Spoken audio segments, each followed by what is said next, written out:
What's poppin', everybody? Hello and welcome to Popcorn Culture. My name is Ben Carlin and I am your host. Here with me today is my brother Jay, who will be in every episode. I've made it back. I'm here again for yet another episode of Ye Old Pop. I appreciate you clearing your schedule, making some time to come in. And I was pretty busy today, but I was like, maybe I'll pop in and do a quick pop. Yeah, I mean, how hard could it be? I'll do it. People are fairly used to me being on the show by now, I think. Right. I mean, they've kind of grown accustomed to it. So if anything, if you weren't here, it would be kind of odd. And it would, yeah. We've actually never even had, just another guest or anything. So I mean, it'd just be like me by myself, like running through my inner monologue, which would probably be pretty intense. Man, what would you get into on just a 50-minute just go? Okay, there are occasions on the pop where I feel like one of us will get into like such a rhythm of like something that's been like on our mind that we will begin talking, and what the other person is predominantly doing is providing the obligatory like, okay. Yeah, it does happen. Absolutely, it does. And because sometimes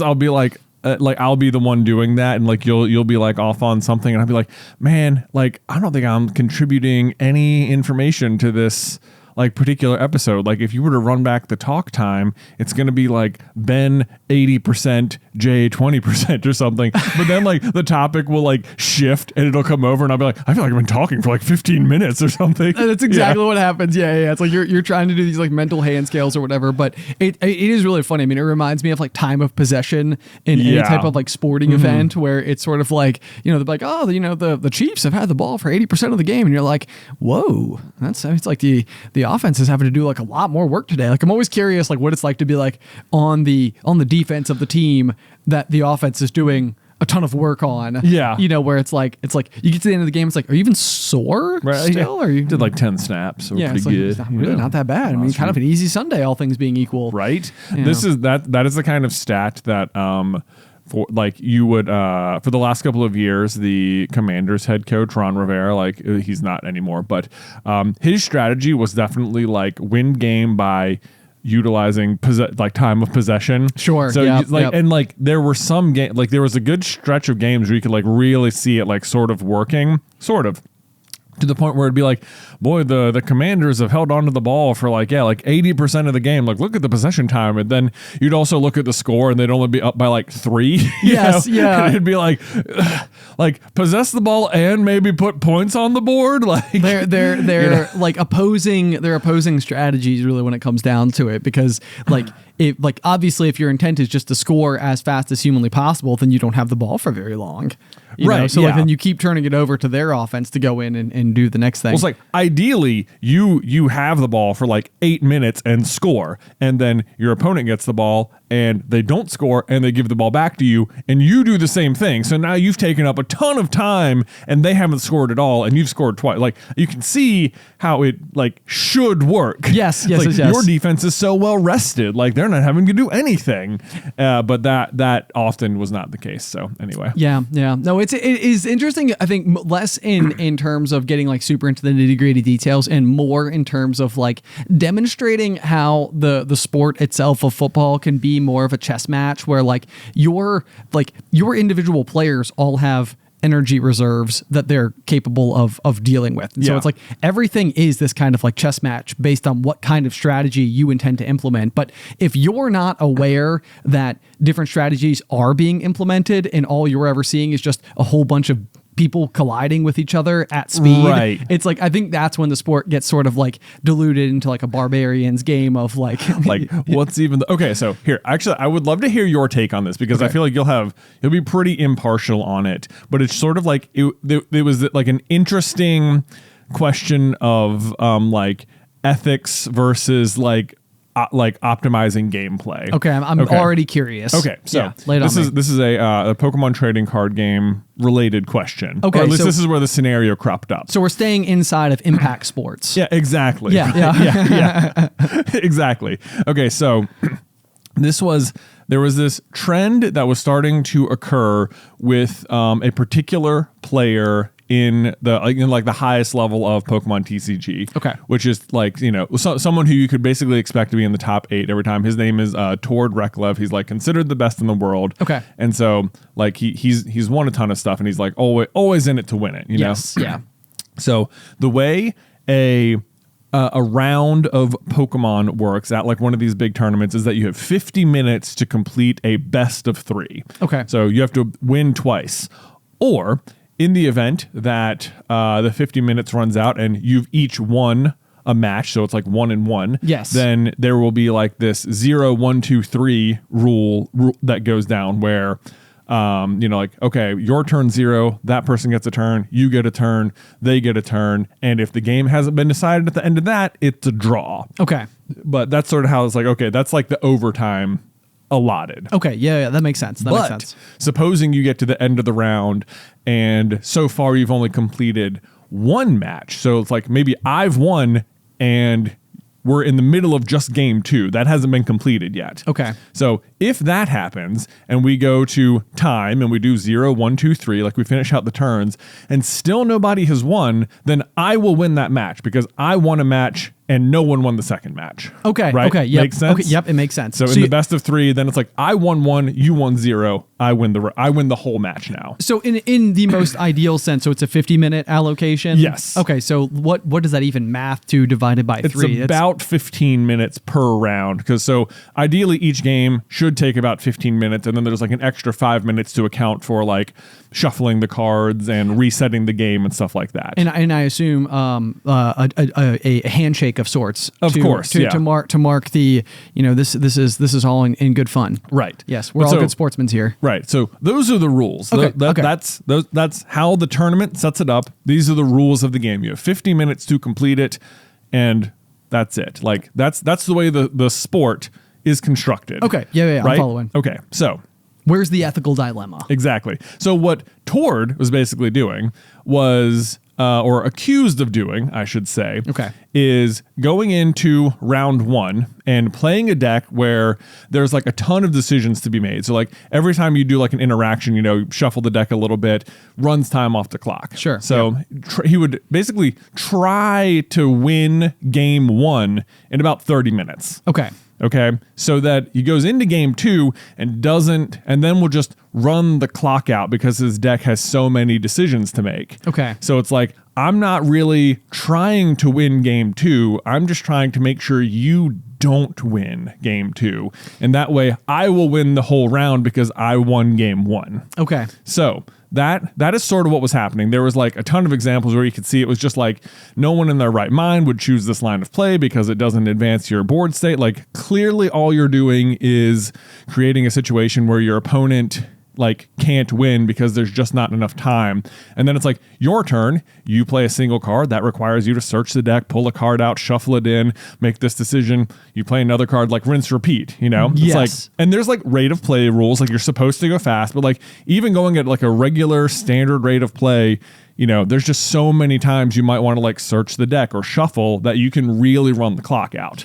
Yeah, I'm following sort of like what's going on here because I think in a lot of ways, like whenever, like I always have such like a removed kind of sense of strategy when it comes to like talking to you about Pokemon gameplay Right. and like what I think like would be like smart or helpful or wise or like sometimes I'll come in and I'll ask you questions based on like like it when you're going into a game, are you ever like creating a deck that's highly reactionary so that you have like a lot of equipment based on like whatever somebody might throw at you, or are you running the kind of deck that has like a singular focus and you stay in your lane and you do what you are intended to do the whole time regardless of what they're doing? That way you can put all of your energy into just implementing your key objective, and Right. whatever they're doing is just secondary and you just have to like they'll either outplay you or they won't. Right. And so like a lot of times I'll come in with like questions like that, but I feel like what I've started to pick up on a little bit about the way the game works is that it is kind of similar to like how baseball tends to work. Like the best hitter in baseball might have a batting average and like 0.333 or something, meaning like 1/3 of the time they will strike the ball. Right. And this is me. Anybody who knows baseball is probably like, wow, Ben, you just completely like destroyed that description. But baseball, they play over 160 games per season. There are 9 innings per game, meaning there's like a lot of time for statistics to compound and sort of like use those numbers to be like, but what's so crazy to me about that is that means like the best batter in the league is still only hitting the ball 1/3 of the time. Right. Versus like a scenario where you might think like, oh my gosh, like they're like the best batter. He goes up and he'll hit it every single time he's at bat. It's like that's just not how it works. Right. It's a numbers game. So over a long enough period of time, you have to be good enough for so long, and then those numbers will speak volumes over the course of the entire season. So the same thing seems to be true with Pokemon, where like you will design a deck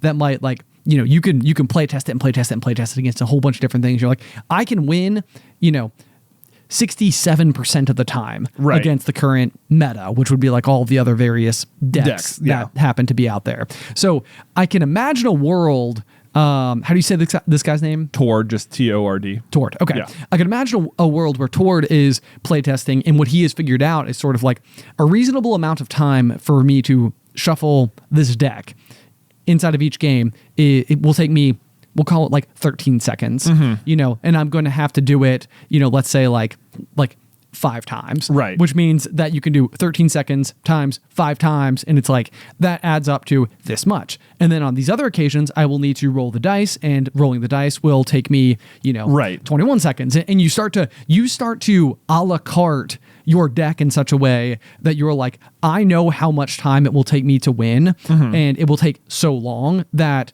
all I need to do is beat that first round and win once. And it's like, and the thing is, and it's like that what makes this work, especially for him, is that like, first of all, you have to be good enough to win that first round. Yes. Most of the time, which like that much is like almost guaranteed, but it's almost like he's like, I'm pretty sure I can win round 1 most of the time. Sure. Like I'm good enough to do that, but why risk it for round 2?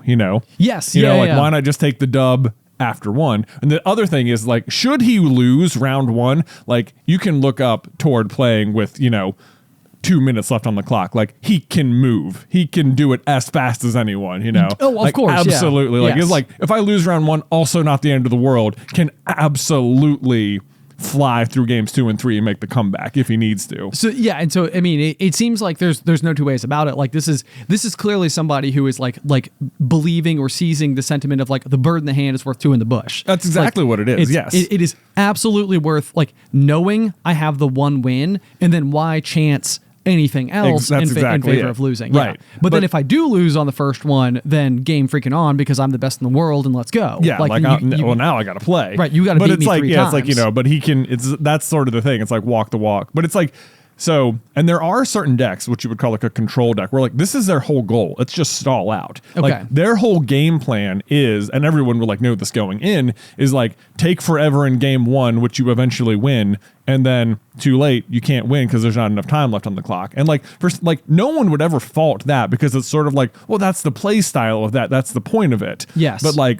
this, which I hate playing control players. I think they are just rude, mean people. But I mean, why? But like the point is like, is he actually breaking the rules in this scenario? Because these are the rules of the tournament that you have 50 minutes to do the thing. And so like, is it breaking the rules? Is it against the spirit of the game? Or are you just like optimizing based on what the rule book says you're allowed to do? Because like, sometimes I'll think about it like in football, like if you were watching a football game and you're winning by 3 points, but you get the ball back and you have the opportunity to run the clock out, like everyone in the world would like scream and yell and boo. You would get fired if you didn't run the clock out. Oh, absolutely. Yes. Like there's no situation where anyone would be like, you know what? It's against the spirit of the game to run the clock out. Like, absolutely. You keep playing, you try and score again. Like, of course you do. And it's like, no one would agree with that sentiment. Yes, no. You take the win when you can get the win. Exactly. Because there's that.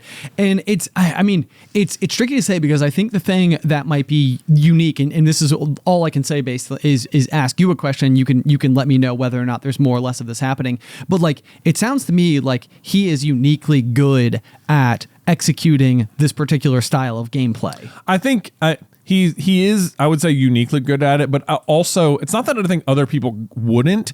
I think it's that the general community otherwise seems to consider this against the spirit of the game. Oh, I see what you're saying. Like, because then at the end of the day, it's not who played Pokemon best, it's who played the rules the best. But then it's like, it goes back to it. It's like, but those are the rules, and what he did was win a game of Pokemon, you know? Right. So it's like, right. I don't know. It's like, it's such an interesting question too, because he's not doing anything illegal, you know? Right. No. Yeah. And I mean, the real question becomes, I guess, like, how dominant does it end up being to the point where, like, if it becomes such commanding dominance, like, that probably also starts to become a question, because I think then it's such a distinct advantage, that it does start to deteriorate the spirit of the game a little bit. And what I think is more likely the case with that is that whoever is the best at the sport is probably also dictating, in a lot of ways, the surrounding meta. That's true. And so what ends up happening is that, like, I mean, all it takes is enough people. And I mean, this is the flaw of, like, competition in business a lot of times, is that sort of, it's the question of, like, well, if I don't do this thing, then somebody else will, and then they'll play me out of the industry. Right. And then it becomes like a least common denominator of, like, who's willing to cut the most corners in order to achieve the victory. Right. You know, and balance it or whatever. You know, like, I think this, I don't know if this is a good comparison or not. I have heard before that, like, New York law firms, for example, all agree that their starting associate rate for lawyers out of law school, they all agree on, like, a starting rate, so that they don't end up competing themselves to death in terms of offering bigger signing bonuses or bigger salaries or what. It's like it would end up damaging the whole. Well, and I mean, I actually don't know this from the perspective of the lawyers entering the field or not. They may hate this, but I suspect that what it does is, it's like, that way, like, your reputation has to precede you. People have, like, the best talent has to want to come to your firm on the basis of whatever fits that particular person the best. Right. You know, but if everybody has the same starting salary, then it's like, then it just comes down to, what is your trajectory inside of this particular company? Right. And, like, you know, is there a vertical? Is there a way to grow? Is there whatever? But that's the question, because I think if Tord is so good and he starts winning at such a dominant fashion that everybody starts to play this particular style of game, then I think what's going to end up happening is that a lot of people will stop having fun playing the game. Right. Because you have lost the spirit of it in the process. Right. And then because worst case scenario is someone is so good that people are leaving the sport. Right. That's what you really have to avoid. Right. But, like, my argument might be something along the lines of, like, if you go back to, like, the 90s, U.S. women's soccer team, like, you know, there was, like, Mia Hamm and, like, that squad that like went and, like, won the World Cup and everything. It's like having that figurehead, having those players, having these, like, icons attached to it inspired people to go and be a part of that sport. Yeah. And the end result was witnessing, like, little girls who would go on to play the game and then play it better and then play it better. And then you have a totally dominant, right, like, women's national team, which is what the U.S. has put forth for most of the past couple of decades. Right. And so, but that's a positive example of the people at the top encouraging people to come in and contribute and make the sport more robust. Yeah. So my underlying argument is, does this style of play inspire such people attempting to replicate the style of play that it does end up damaging the spirit of the game? And that is where I think it's like, as a leader in a sport, you shoulder responsibility that other players also don't have, which is a burden, obviously. But I know, it's like, because, like, that's the other thing. Like, if I just went in there and, like, you know, pulled this off and did the same thing, like, people wouldn't rail on me in the same way at all. No, of course not. Yeah. Because it's like, you know, I mean, if you were to go and emerge, then it's like, hey, this guy won this tournament one time because he played it super well, and, like, that's it. But then we never heard from him again. Right. You know, like, that was it. So yeah, no, I think. I mean, it takes time. It would take study. It would take numbers to determine what my actual answer would be. But what it would ultimately boil down to is, so to flip it on its end a little bit, the Tour de France for a long time. We grew up watching the Tour de France, and this was something that was so much fun. Like, it was like what our family, like, would do in the month of July. Yep. You know, it was sort of like we were just, like, all so invested, and it was this, like, really cool thing, like, where any given day, you know, you were following this plot line or whatever. But for, I think, a full decade's worth of time, including Lance Armstrong's wins, I think there were like 10 years straight, the top person's title was was stripped. Yeah. So there's just no winner for 10 years. Right. And a lot of this is coming down in the sport of cycling to what's called blood doping, which, to be honest with you, I don't know nearly enough about to speak on as an authority. But the thing is sort of like, if every single person who's ever won this race is doing this thing, and if we just keep taking titles from it, and it's the only way that anybody is going to be able to emerge and win, it's like I don't know how to process that, because I'm like, y'all, you can't have a decade worth of winners not have titles, because then who wants to win anymore? Right. Because the only way you can win is by doing it. And then if you do it, you're going to have your title ripped. And it's like, I'm like, and that's the thing where it's like, I don't know what blood doping does to the physical human beings who are doing it, and like what type of toll it might be taking on them or their health or something. Because obviously you can't allow for something that's going to decrease somebody's like ability to live a healthy existence. If it's not a safe practice, you can't like encourage people to do it. Precisely. But it's like they clearly were not very good at like enforcing any kind of regulation. There was like random like blood tests or things that would happen, which would like randomly catch people. And I guess they were random because it was never felt like really targeted or anything. But like people would get like sort of caught with it, but it'd be like, why can't you just like make everyone do it? Yeah, that's the thing. Yeah. Like, it's like if you're in the sport, like either make everyone pass the test, or say it's okay, and now you have to do it this specific way. And like, you're right. I don't know what the dangers are of doing it, but like either say like you can't, like we have to test everyone, or like regulate it to a point where like you're comfortable with people doing it. Yeah. Like, and that's like, we won't pretend to be experts because we're just simply we're not. just guys on chairs. 20 years later, right? So whatever. But I think the example is just an attempt to prove the point, which is that also I think that probably for me a little bit, like I ended up sort of like losing a little bit of interest in the sport as time had gone on, because it seemed like basically anybody who ever made a name for themselves in like as like an icon of the sport ended up basically being like thrashed for this exact thing. And again, maybe rightly so, but the point is that like the whole sport is just suffering as a result of it. It's kind of like, what do we do? You know? And so that would be my answer, would be whether or not it detracts from people coming into and engaging with the activity. And if it does do that, then I think you just have to shift the ruls so that it can't be done. That almost seems like a thing. It almost feels like there needs to be some sort of like rule shift for more time, or I don't know what the solution is myself. That's not for me to figure out. Yeah. But in the meantime, it's just, it's like, is he doing something wrong, or is he just playing the clock, and that's part of the sport? Right. So. Right. Yeah. Yes. Yep. That's a good question. So anyway, if you guys have any thoughts, be sure to email us at popcornculturepod@gmail.com. Yeah. Transition.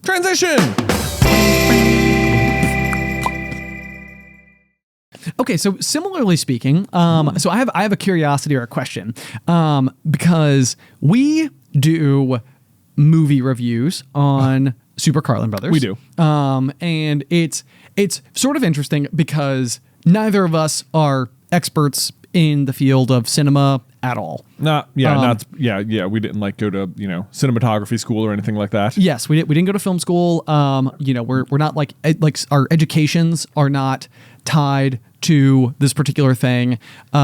We've not like directed independent films, participated in independent films like that like we don't have that kind of backing.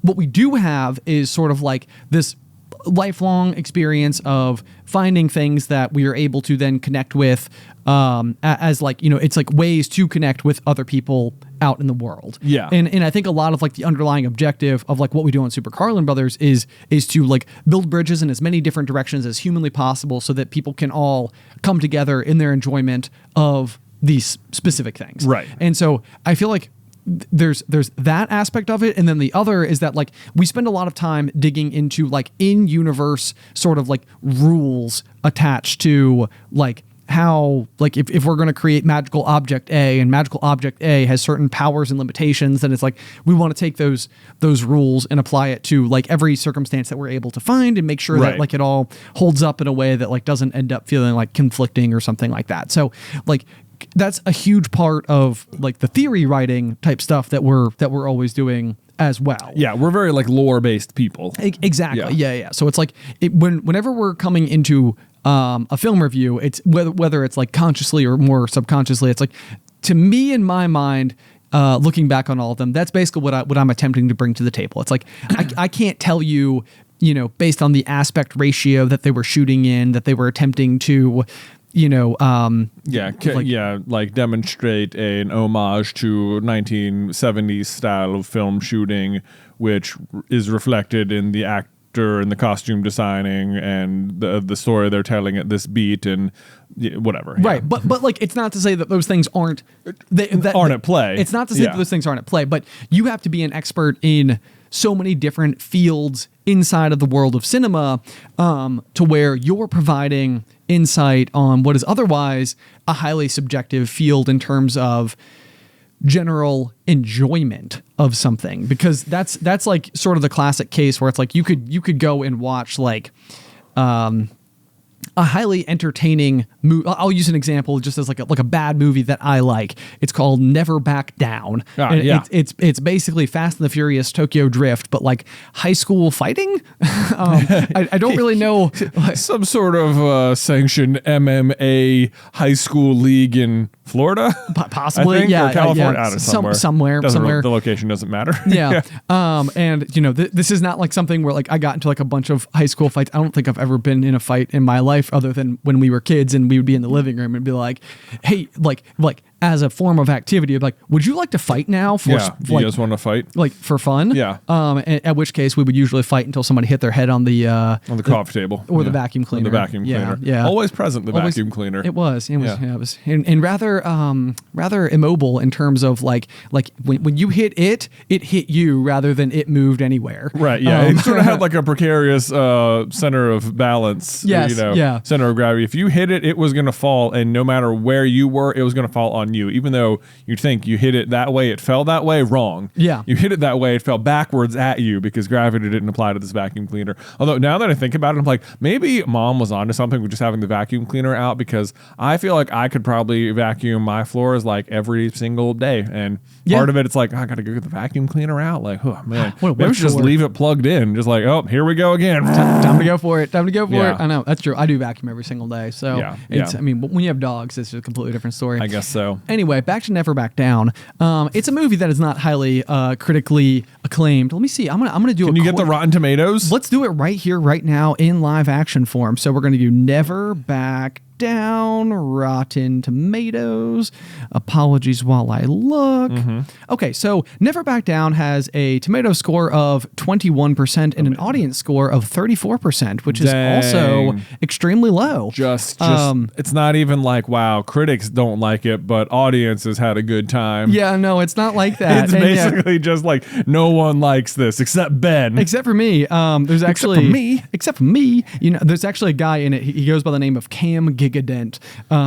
That's the actor. He doesn't go by that. That's his name. Yeah. Oh, sorry, like his character's name is Cam Gigadent, or that's the actor's name? That's the actor's name. That's. I mean, it sounds like a great, it sounds like a transformer, like Gigadent. Gigadent. Yeah. I went on I went to a bachelor party one time where, for whatever reason, they decided, which I do not think I look like this guy, but they decided that I did, and they introduced me as this guy every single place we went, and I was just like, you're Cam Gigadent from that guy. Yeah, they were like, the movie Never Back Down? They were like, no. And it's like, well, this is Cam Gigadent. And I was like, anyway, the movie is not good based on both audience score and critic score. But when I watch it, I still feel like I could go on punch a hurricane in the face afterwards or something, I'm like, let's go. I know, you're like, I want to go do some push-ups. I know. And it's like, but yeah, exactly. It's like, never give up, never back down. This is the moment. But so the point is that it's like, look, when I watch the movie, I even have what I would describe as like a physiological reaction to it. Like, I get actively pumped up over this type of movie, but it's basically like Rocky, Right. No, I mean, okay, careful. Let me not compare them from a quality standpoint, but like I also like the movie Cinderella Man. I think I just like movies that have to do with like you got some inner rage is what I'm hearing. Yeah, maybe right? there's a part of me that's like, if there was a good boxing gym in Roanoke, like maybe I'll just go for it. There is a scene in the movie you're talking about, Never Back Down. It's like the training montage where part of the training is him doing push-ups in his room, and keeps cutting away to him doing other things and training in different ways. But like I think he starts just doing regular push-ups, and then he's doing like clap ups or something. Like clap ups, and by the end he's got like a kid on his back, and there not only is he getting stronger, but he's bonding with this kid and his little brother. Yeah, it's so funny to be like the push-ups in particular seem like by the start of the song, boy, he was just doing regular things, but by the end of the song, look at this, he's doing push-ups with a kid on his back. He's basically unstoppable. Wow. Yeah. I mean, childhood dreams, right? Yeah. But the thing is though, is that everyone needs to go watch. Is it a where can you stream it? Oh, goodness where gracious. Can you stream it? Okay, hang on, let's see if it shows up. Where can we watch? This is going to be one of those movies where it's like unstreamable. It's on Pluto TV with a premium subscription. I know, yeah. Nobody go and do that just for the sake of it. It looks like Netflix. Just with a subscription. It's just on Netflix. It looks like, and then Stan? I've never heard of Stan. Why isn't before. it constantly being advertised to me on the front page? I don't know. But would you like to hear the description from the Netflix login? Oh, actually, hang on. Let's see if I can. It says, when a quick-tempered teen moves to a new town and faces the challenges of attending a new high school, he seeks solace in an underground fight club. Wow. It's also not as good as the movie Fight Club. Oh my gosh, there's Never Back Down 2, The Beatdown. No way. Same cast? I don't know. I'm starting. Is Cam Gigadent still in it? Wait. Here's the thing, Ben. I'm looking at for Never Back Down. I'm only seeing Never Back Down 2. I'm not seeing Never Back Down 1. On Netflix? On Netflix. Oh, that's so strange. Maybe you need to use like a VPN or something to access it from a specific. This is always how it goes. Like I swear, anytime there's like a movie I actually want to watch, I will look it up and be like, oh yeah. And it'll like, despite there being 1,000 streaming services out there, it will only be available on like the weirdest one you've ever heard of. Yes. It's like, why isn't this movie that no one likes available to watch like as just part of the back catalog? Yeah, it's only Never Back Down 2 on here. That is unbelievable. Why is just the second one? I have no idea. For I literally, how are you supposed to watch the second one without the first one? When you said it was on context? Netflix, I was like, what, really? Like you can actually just look it up and watch it? And it's like, no, of course not, actually. I'm glad we double checked it because this is... I know, we were about to send a whole bunch of people on a fool's errand. They were like, well, I can't wait to see this movie that apparently makes Ben so excited. And I'll eventually even get to my point attached to it. I know, now we're just talking about it. Like a fun part of the conversation. But yeah, so...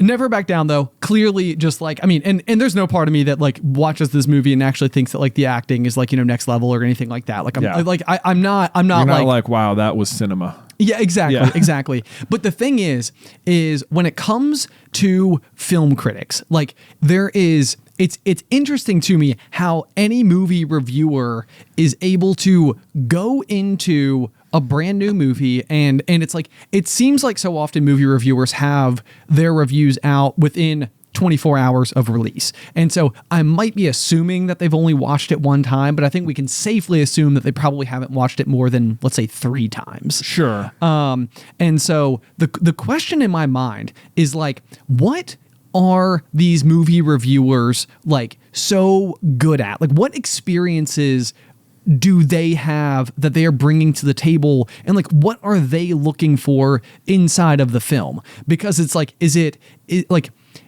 how it's technically put together? Is it how like the cameras are put in place? Is it sheer entertainment? Is it plot holes? Is it like, this is an accurate representation of this particular time period because I personally lived through that time period? Because it seems like you could have only lived through so many time periods. So then your experiences are only applicable to rather specific genres of film. Or is it right? Like, does it get its message across really clearly, even if like the cinematography was like kind of so, or is like the point of this movie is clearly to have done this, and it does that well, even if like otherwise the story doesn't make sense or yeah. And so that's because that's the thing is that like for me a lot of times like a good piece of media, like even like Name of the Wind, which I mean if you've listened to the show, you've heard us gush about for years now. It's like I would say my least favorite reading through was my first one. Like, right, sure. And I mean, and like that's to say I immediately read the whole thing again.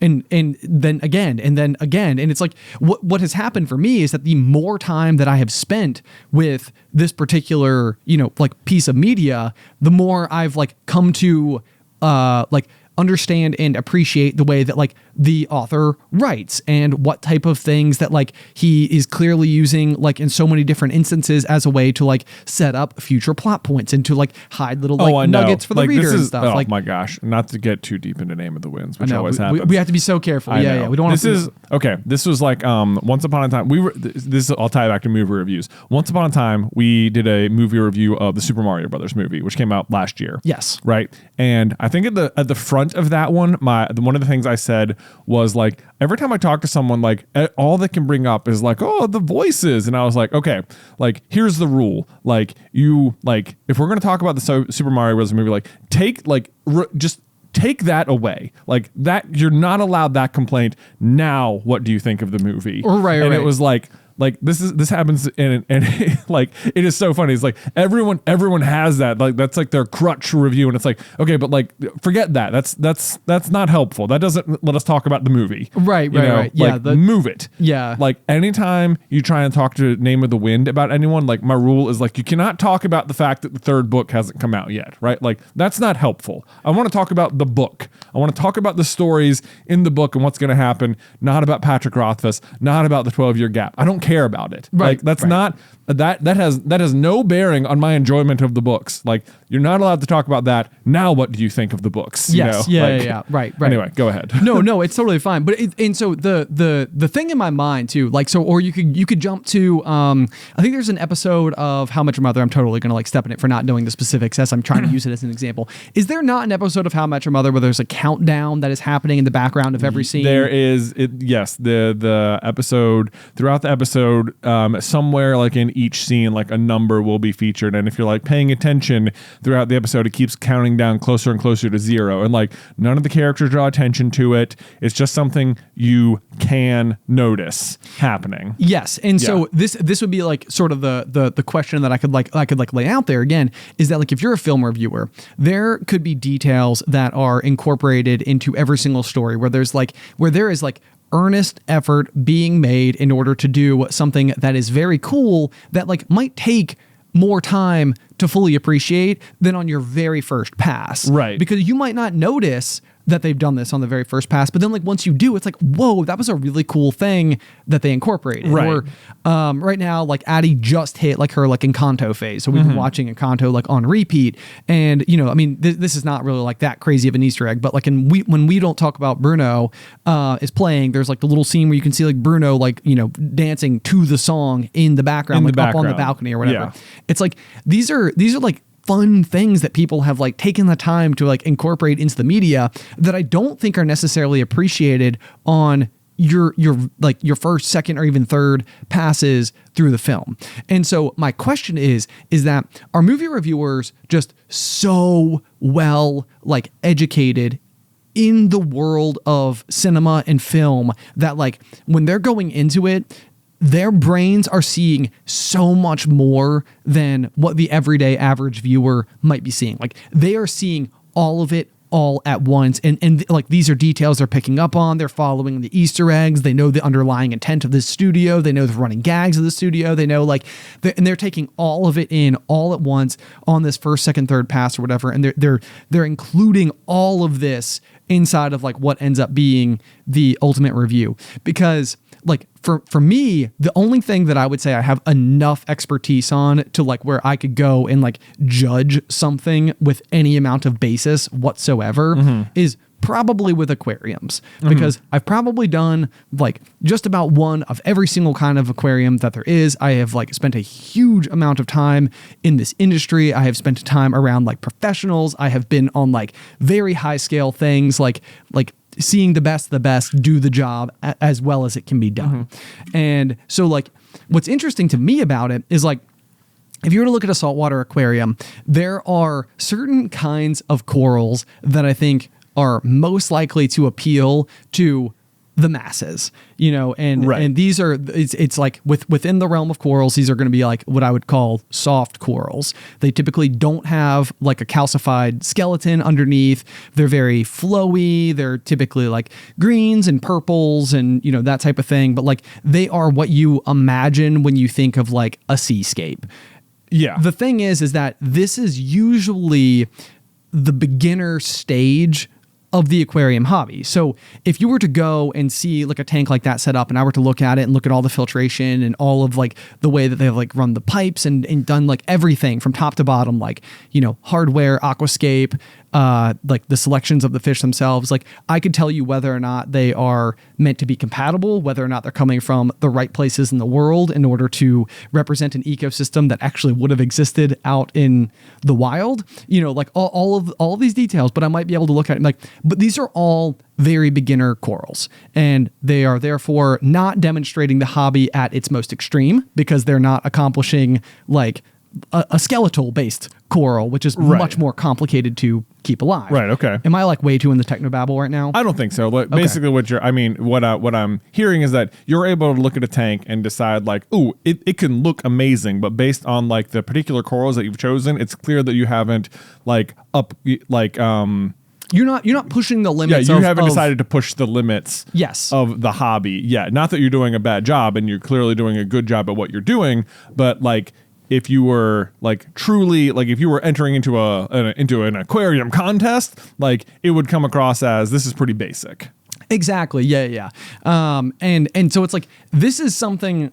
It's like the one area. Then it's why I use it for the basis of comparison is that it's the one area where I would know enough about what I was looking at to just even at one glance at something be able to assess the challenges associated with accomplishing whatever it is that they've accomplished that we're looking at before you, and whether or not there is any potential longevity or whether or not they're pushing the boundaries of like what we're attempting to do inside of these, you know, small contained saltwater ecosystems. And so like to me what's interesting is that like it's because I have so much information going into it that I'm able to take in a lot in one fell swoop. And so that's like my question is like, who are these movie reviewers or how do they get there so that like when they go and watch a movie, they're like, okay, this is brand new technology. This is a poor execution of this thing. Like, do you know what I mean? Yeah. Like, you know, I know that this particular director is attempting to push the bounds of, you know, like you could take like Avatar, for example. Like, you know, I mean, it's CGI, but it's like, you know, on like a 12 out of 10. It's as scaled up as aggressively as it can possibly go. So anybody who knows that technology and the amount of depth they went to execute it might look at it and be like, this is really actually something special. Right. Like you don't see this anywhere else. You know, go and pause a Marvel movie in the middle of like the battle in New York. And sure, the subjects that are center frame are extremely well developed and beautiful in all these ways. But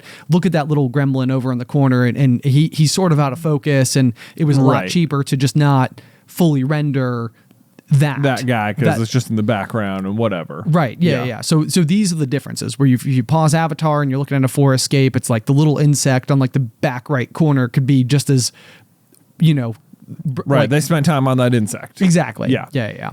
And so that because when it comes because like when you use my very narrow field of aquariums, it's still a pretty finite amount of options that could exist out there. And chances are, if you've been in it long enough, you've probably been exposed to most of the most obvious variations of exactly this thing. But when it comes to like media, there's so many topics. It's like, you know, if you're watching like a World War II movie, it's like, what are the odds that in addition to knowing everything you need to know about films, you're also such a history buff that you know that everything that they're depicting is all time specific. It's all time appropriate. Like, oh, okay, yeah, they're carrying that particular brand of rifle because those were the ones that were being mass produced for, the yeah, whatever. like how do they know it? How do they know all those things, like going into it? I think so. There's probably a good number of things at play for sure. So like, and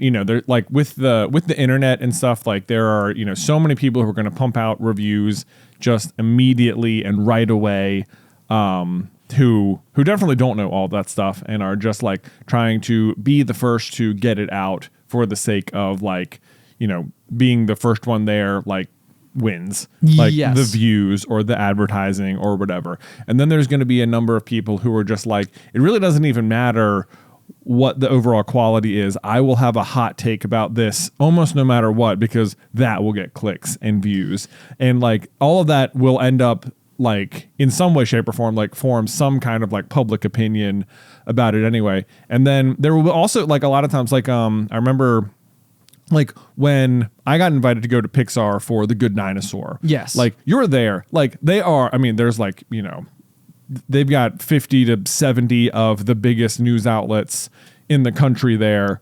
Or maybe this was like website weekend, and last weekend was like big media weekend. And like they've got all the people from all of the sites that matter there in one room. And like what they're going to tell them before the movie comes out, like they're going to be pointing out like all of the like, look, do you see this? This is what we spent a lot of time on. And this is a cool story that we think you should know about. And this is the software we developed for that. And what we're going for is like, they're going to like, so at least that's how Pixar does it, right. or did it then, was like, if there was, when you see those rapid scenes, like one, like The Good Dinosaur is a great example of this, because even if you knew nothing, you could watch that movie and be like, this is groundbreaking visuals. Like I've never seen anything like it. Right. Are those real leaves? Yeah. But it's like, they will try and like help dictate and help inform you, the writers, because I think they know there's no way you can know everything. Like everyone watching The Good Dinosaur doesn't know everything about dinosaurs. Like, of course they don't. But like what they can tell you about is that we had to develop brand new software to get these rapids to look like this, to make water look like water, because we didn't like the way water looked. And that part of that meant that we took a group whitewater rafting trip with the crew, and that this person fell out, and because they fell out, their GoPro fell in the water, and that GoPro captured water in a way no one could have ever predicted. And when we looked at it on film, we're like, that gave us an idea. And it's like, like all of a sudden they've got like a cool narrative around how the water looks like water. Yes. And it's like, and then when you're writing about it, you're like, man, the water really looks like water. Yeah. So like, I think for a lot of like, especially like big budget sort of things like that, that part of the marketing and part of the PR will be bringing the news sources to you to tell them all of the cool things you did in your movie. Sure. But that being said, that's still not going to hit everybody. And in the meantime, like there's going to be some people who are just like, they're watching so many movies in like a way, like we used to have a guy who worked here who the way he watched movies, it seemed like it was like through like a hobby lens. It wasn't like, oh, I want to go be entertained by this movie. It was like, I want to go see how they made this movie kind of thing, and like how they accomplished this. And like, I'm sure there's a certain number of people who are like watching movies like that and who are really appreciating like that. But like, that's also not who the reviews are going to be for. The reviews are going to be for like the audience, the mass audiences. Yeah, the top of the bell curve. The top of the bell curve. So you're not, those aren't the people you're necessarily like trying to impress with your review per se. Like you just want to impress like those people. So, or you want to impress like everyone with what you're saying. And then it's like, what is also even the point of doing the review? Like, is it to give like a genuine critical analysis of the film and break down what everything means? Is it to try and encourage people to spend their money or not spend their money, to help them just make an informed decision?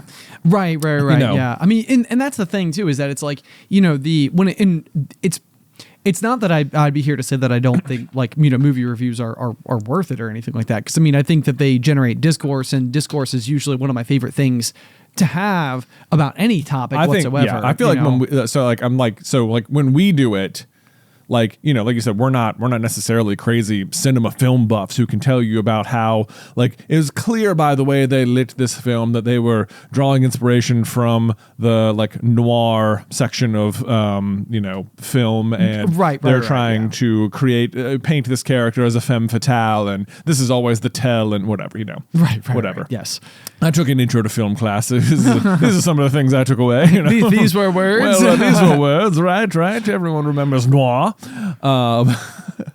So, but like, I feel like when we're doing it, like the point is like to like determine like, was it a fun movie to go see? Did it, or like, you know, if we saw like an MCU movie, it's like how well did it fit in to the rest of the stuff? Like, did it contribute to the greater narrative in a way that was like fun and meaningful, or were there problems that you had with it that sort of stuck out, or like, here's what I noticed that I like, or here's what I didn't notice? And it's sort of like what are the things that like will help other people talk about it? Yeah. And that's completely fair. I mean, yeah, because that's well, that is our approach. I mean, that is the intent, that is the objective, that is like whatever. You know, but I don't know.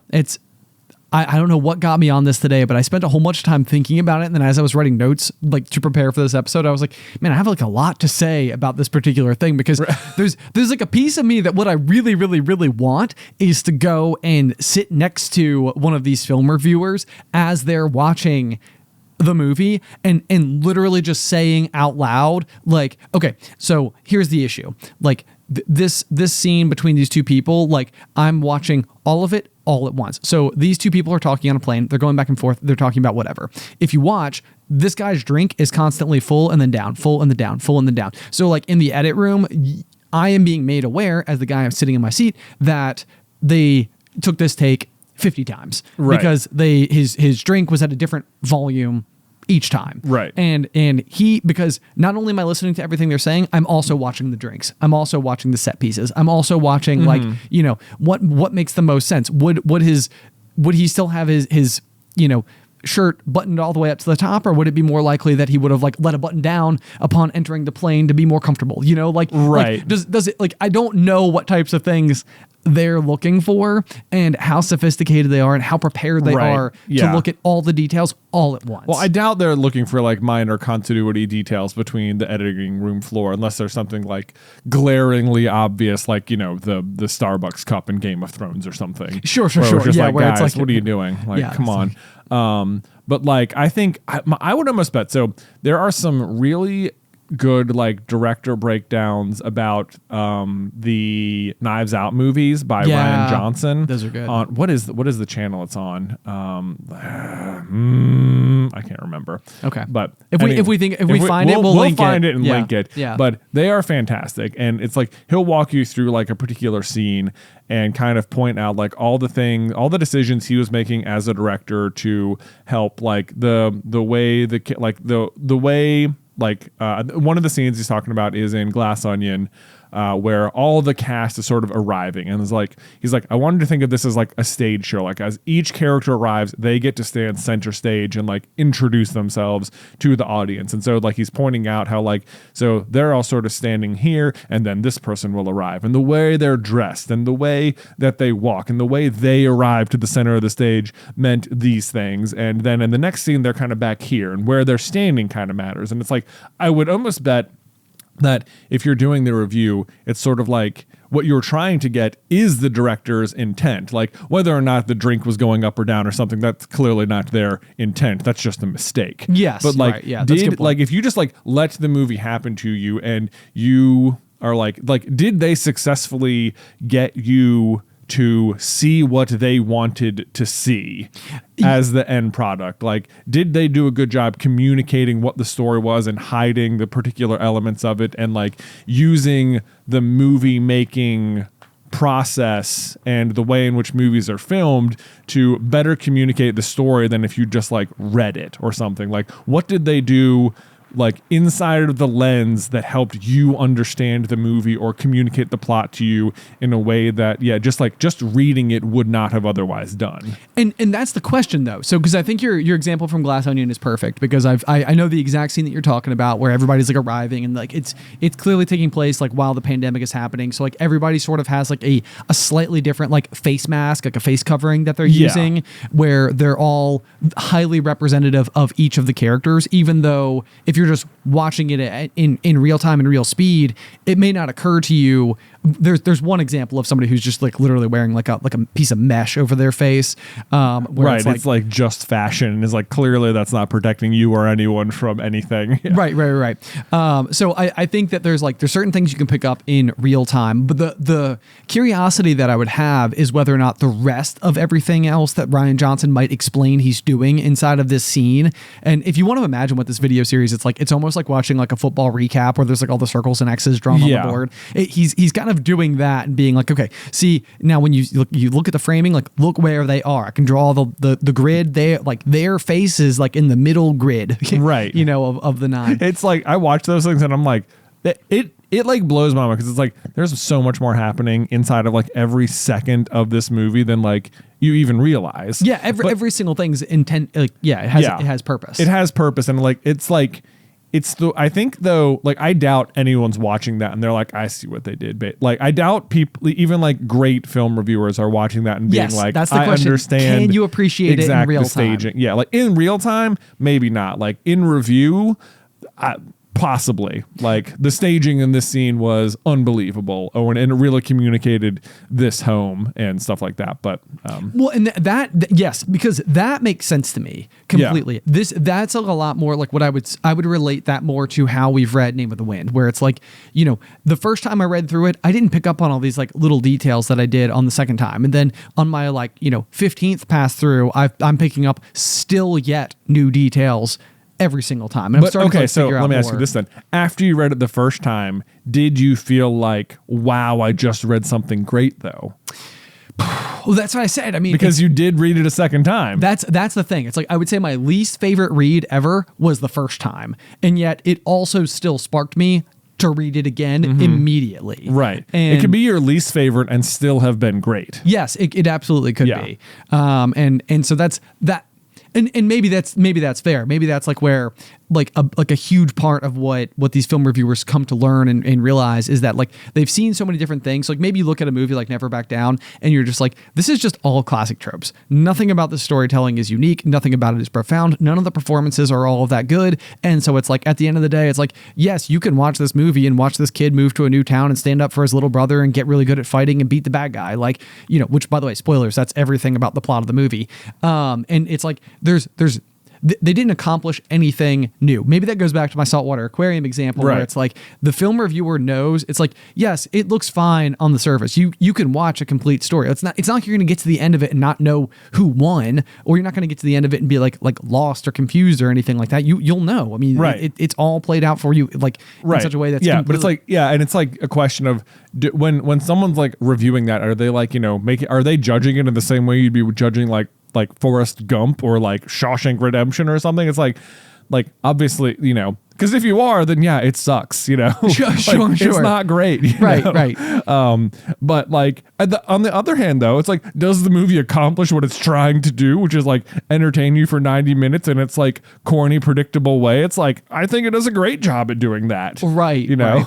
And maybe that's like one of those too, where it's like, I think that there's a part of me that has like a deep appreciation for exactly what we've described, which is the Rian Johnson approach of every single second of every single movie he produces has meaning and reason and thought and consideration. And I somehow doubt that if you got I don't know who the director of Never Back Down was, but I somehow doubt that he could like walk you through in the same sort of like, now when I was crafting this particular stage, I really wanted to have this guy be the focus, and that's why he's particularly right here. But what you might not realize is that like I've got a bunch of other things happening over here, and these things are communicating this to the audience at the same time. And, like I somehow doubt that's the case as well. Yes. You Yes. know. Okay. Well, this has been a good thought experiment for me because Yeah. I actually do think that there is some stuff that kind of clicks into gear, even using my own examples as we've like meandered through the muck. Right. Um, Well, but also, if you guys haven't seen Knives Out or Glass Onion, like,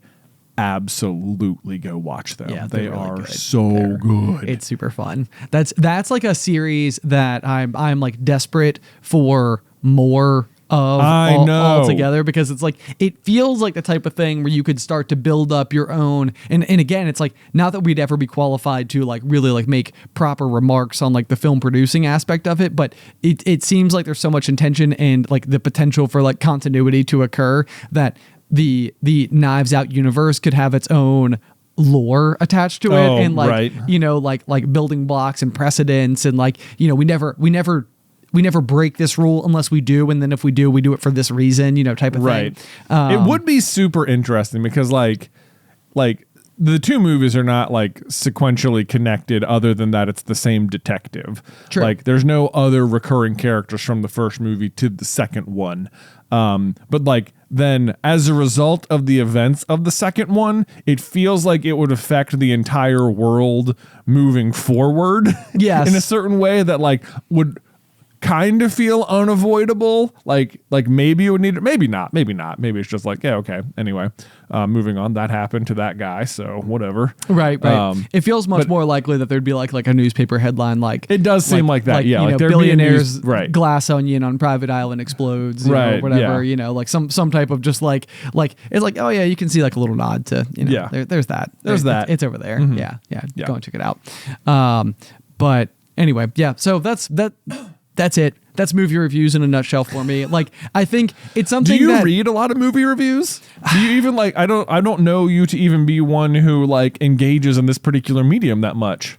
I don't read a lot of it's so yes and no. Like, I feel like it's such like a complicated answer because I think there's a huge part of me at all times that like has this overarching obsession with like the zeitgeist that we exist in, like the overall mood, tone, collective like values, thoughts, opinions about all media that's coming out all at once. Like, what is it doing well? What is it not doing well? Like, in what areas did it achieve praise, and in what areas did it receive criticism? And you know, if we were to look at things from 10 years ago, like, do we still agree with the praise and criticism we gave it then? Or have we discovered that some of the things we thought it did well were not as like impressive as we thought they were? And some of the things that we were criticizing, like, actually kind of make sense now that we have like more contextual lens for it. Like, you know, I think it's really interesting to me to watch media go out into the world, be received by people, have opinions and sort of like collective beliefs about it be formed, and then how those hold up over time. And I think it's probably like in part because of what we do here at Super Carlin Brothers and sort of like our relationship, like on some level from like a very, you know, like our own like little corner of it. But at the same time, like, you know, there's, I think one of the things that's never stopped fascinating me is like the Star Wars prequels and like my own relationship with being excited that there was just going to simply be more Star Wars, and then discovering sort of as time went on that these were sort of like dragged through the mud a little bit and not like overall like highly ranked. And then sort of like this almost like resurgence that happened like way down the line where all of a sudden they've like become beloved like way like after the fact. Everyone likes them all of a sudden, but then like all the new stuff is people are like, it's too much to watch right now, I can't keep up with it all, it's not as good. Well, but then the question in my mind is that like whenever something comes out or like whenever there is criticism of something, or take Game of Thrones, you know, it seems like you know, Game of Thrones was the thing that had all eyes on it all at once, and it was like this big thing, and then it sort of like ended in the way that it ended, which sort of like universally has been received as sort of like you know, like a collective like, well, no, that was sort of like a trip at the finish line type thing. But then it's like, is there a world where we get 30 years down the line and we're like, oh, okay, I sort of see what they were going for all of a sudden, but now that my expectations weren't what they were when they were coming out, like, now I sort of like it. Like, you know, like, is there a chance that that ends up happening right somewhere down the line? Or even like the sequel series to Star Wars, you know, I feel like there's, I mean, I don't know if there's anything more debated, like within the world of Star Wars as to like which one's the best or like which one we all hate or, you know, like whatever. But that's another one where it's like, you know, I never in a million years could I have predicted a world where people came around on the prequels and then they did. Right. And then, you know, it's like, is there a world where we get 20 years down the line with the sequel series and all of a sudden it's re-celebrated all over? It seems like what happens is like, because we have like critic reviews of stuff that tell you whether or not something is like critically good or bad, it like informs almost like the quote unquote how you're supposed to think about it. Yeah. When like at the end of the day, it's just like you can just like whatever you like, and that's that. And it's like sometimes people seem to have like an issue. It's like, oh no, I love The Last Jedi. It's my favorite Star Wars movie. And be like, no, it's bad for these reasons. People who are critics said it's bad, and it's like, but I liked it, so whatever. Yeah, right, you know, right. or vice versa. I've seen both sides of that argument a million times, and it's one of my least favorite conversations to have these days. No, and I agree, but like that, and that's where it's like I want to know, like, or and not even that I want to know, because it's not going to need to get to the finish line immediately. I am just curious to see as time goes on what happens. Yeah. You know, it's like I just want to know, like, you know, when it changes, why does it change? Like, is it like the way, because, you know, if you were to go to the Star Wars prequels, like sometimes I think the plot line was almost like over the heads, and I can't say this for the entire viewing audience, it was over my head as like a 9-10-year-old watching this movie and attempting to take in like this idea of like the Trade Federation and right, like how all these like governments were merging together and who represented what and like whatever. I was like lightsabers and pod racing and you know, like lightsaber. That guy's got a double bladed lightsaber and he's got spiky head. He looks so evil, man. That was crazy. I know, yeah, I love it. Exactly, yeah. So it's like, you know, again, as you progress forward, it's like, okay, now I actually understand what they were going for, and so now like I can put the pieces together more, and I can understand how that influenced the plot of the original 4, 5, 6 installments, and you know, and then, you know, like when they picked up 7, 8, 9, it's like, oh, okay, like, you know, this all hails back to then, and I don't know, whatever. So that is the thing that I think interests me the most. I think it's the way that like people respond to things, and it's sort of like witnessing their own reaction. So for me, what it's really come down to, like in our big process for our own movie reviews, is that it's like what I've attempted to make the most important is what my own movie theater experience was like. Yeah. You know, and so it's like when I'm sitting in the chair, am I just having fun? Am I thinking about the fact that I need to like run to the restroom? Am I thinking about like being hungry or like this work thing that happened today? Like, or am I fully immersed in the story? Did it get you? Did it get you? Yeah. Or was there because I feel like that's a really good barometer. Like I use the same barometer because we do the same kind of reviews or whatever. Right. But like it's that to me like is more or less, it's like if you're just like fully invested, like really engaged in it, it's like I might not be able to know all the intangible things the director did, but whatever they were doing was working. Yes. Because like you got me engaged. Like, or maybe there were a bunch of plot holes. Who cares? I really wanted to know what was going to happen. I didn't see that coming, and like, oh my God, when that happened, you know. Yes, yeah. And so it's like, but these end up being moments that do mark my own like movie going experiences, to where like I can go back to some of like my top favorite, like sitting in the chair watching the movie unfold moments and just being like, I was in it, you know? Yeah. I mean, and you know, I would say, I wonder if I can list how many of them I can list off the top of my head. Emperor's New Groove. I remember the moment that David Spade playing Cusco pops in and does the marker thing over Pacha, like with the red marker, and he's like, the story is about me, not him. And he like, and then he like leaves the frame and he's like, okay, and then he comes back and scribbles it out like even more. Okay, so it's like I remember that moment. Our grandparents on our mom's side, I think they were running a marathon or something. They took us to the movie theater to see Emperor's New Groove. I remember that one.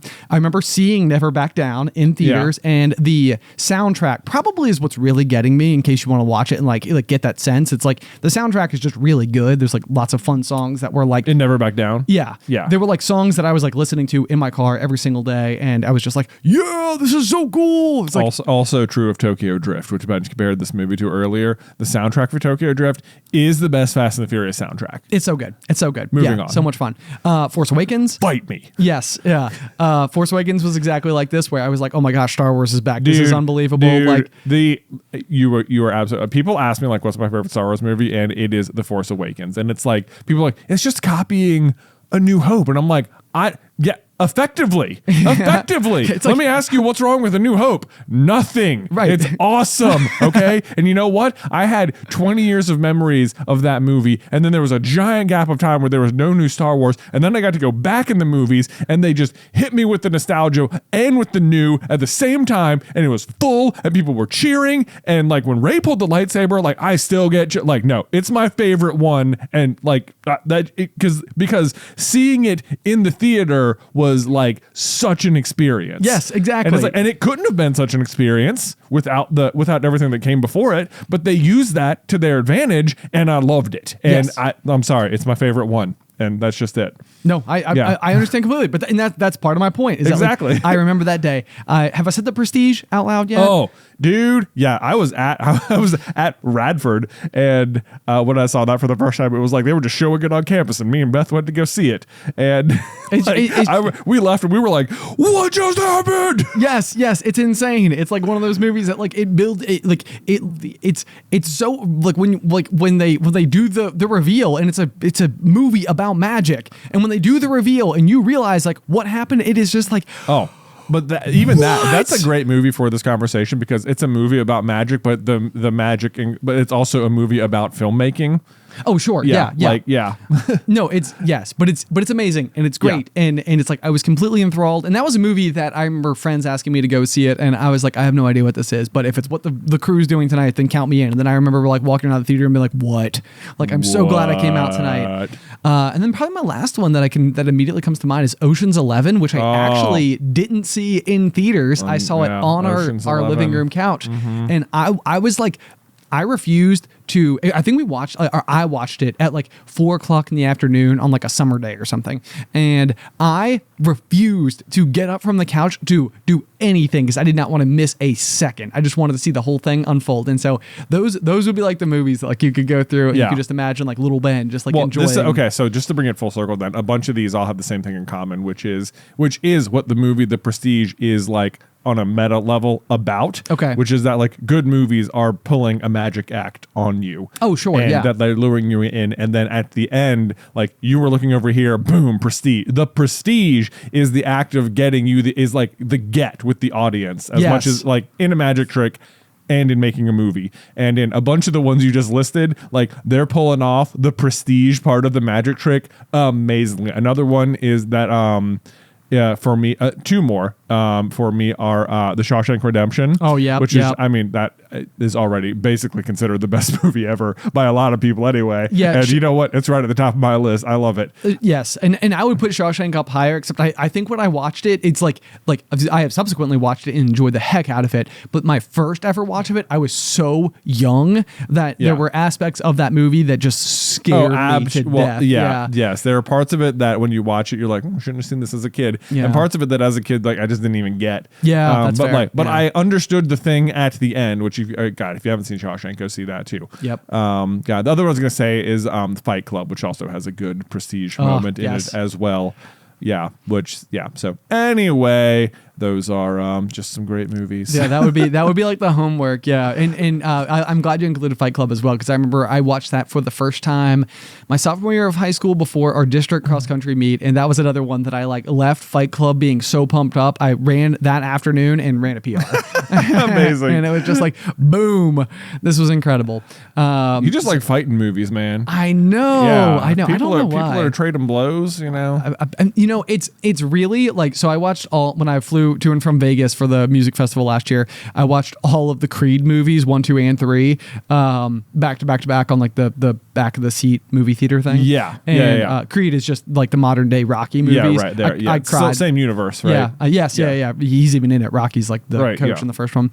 But like, I cried in like all of them, and they're all the most predictable things ever. Like it's not hard to predict how these movies are going to outcome. What's crazy about that though?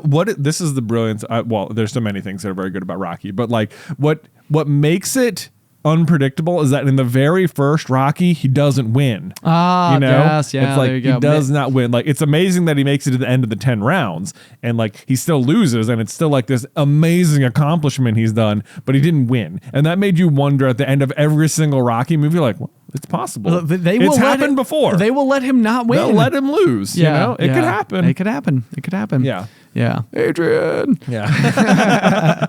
I had to explain. I can't even say that. Never mind. Yep. I'm going There to you skip go. past that one because I don't want to spoil other things. I know exactly what you're going to say. So Yep. It's all right. Anyway, but y'all, so I think this, I mean, it's hilarious what it descended into, but I also don't know, like, when people ask you that question, like, what's your favorite movie? It's like, I probably just listed, every single one of the ones I just listed is probably in my top 10. Right. But I love that, like, some of them are Never Back Down and some of them are Shawshank Redemption. I know. You know? Yeah. It's like one of them is truly awful. Love it anyway. Yeah. Like, you know. Yeah. One of them is, yes, one of like the top 5 movies agreed upon by everyone. The other one is below 30% on both sides in Rotten Tomatoes. Yes, exactly. It's like critics and audiences agree. It wasn't good. It wasn't good. But I like it. The music is fun. Yeah. Some red jumpsuit apparatus in there. Anyway, y'all, be sure to let us know what is your favorite theater experience movie, because I bet anybody who knows exactly what we're talking about knows, like, they can go to their moments. You know, it's like, I remember sitting in that chair watching this thing and being like, what? You know, and maybe you don't even say what. Maybe you laughed, or maybe you cried, or maybe you did something else. Who knows? Right. But like, also, let me know. I want to know if your favorite Star Wars movie is The Force Awakens. Let me know. okay. As a standalone movie, you know, just let me know. It's my favorite Star Wars movie. Yeah. Oh, I know. I know it's yours. Okay. Yeah. Okay. We're aligned on this front. We're a lot of, yeah, there you go. No, It doesn't matter what happened in the next two. Okay. Right. That doesn't matter. What was your experience watching that movie? Right. Is what I'm asking. Did you see that? I saw it. Dude, that's so good. It's so good. The first one really is. I just like, and like the review is like, we'll take that one. That ship's a piece of junk. It's the Falcon. You're like, No way. I didn't see that. The joke will, the joke is fine. The joke is fine. Yeah, that's so good. Man, I love so many things about that movie. Maybe we should just do like a re-review of The Force Awakens. We should do a re-review. Maybe that'll be like a bonus Patreon thing. Like, you can just get our 2024 review of The Force Awakens. Just Jay and Ben totally geeking out. Yeah. All right, there you go. Anyway, any feedback you got, you can send it over to popcornculturepod@gmail.com. Or if you'd like to check out that Patreon that Jay just mentioned, we do have an amazing extra segment at the end of each week, which is the show after the show. No, not the show after the show. Goodness gracious. After the final pop, Ben. Like The Bachelor. Like, yes. So like after the final rose. After that's what we named that after. This is one of those things where it's like, we have left the source material so far behind that, like, I'm like, no, we didn't take that. Oh, we did. We did. That was a thing. That was a thing. Wow, that's really funny. Anyway, after the final pop, it's just an extra 10, 15, 20 minutes of Jay and I talking. I'll give you guys some hidden lore. Is that before we launched this, our first official launched podcast, we had 4 secret episodes of a different podcast we were like beta testing back at the time called Rose Bros, which was going to be a week by week Bachelor recap before there was like a bazillion of them. I know. We were like ahead of the curb. Yeah, we were ahead of the curve, but ultimately, obviously, we didn't do that, and now we have this, which I think is better. So I think we. But you know what? Those exist. They are out there. They are on the main Super Carlin Brothers Patreon. Oh my gosh. Yeah. Goodness. Yeah, we'll have to. Yeah. Maybe we should re-release those. Oh man, I bet they have aged horribly. Like, oh my. Maybe we should. Aged like milk. Maybe we shouldn't. Yeah. All right. People are like, end the show, guys. Patreon.com/popcornculture. Until next time. Bop bop.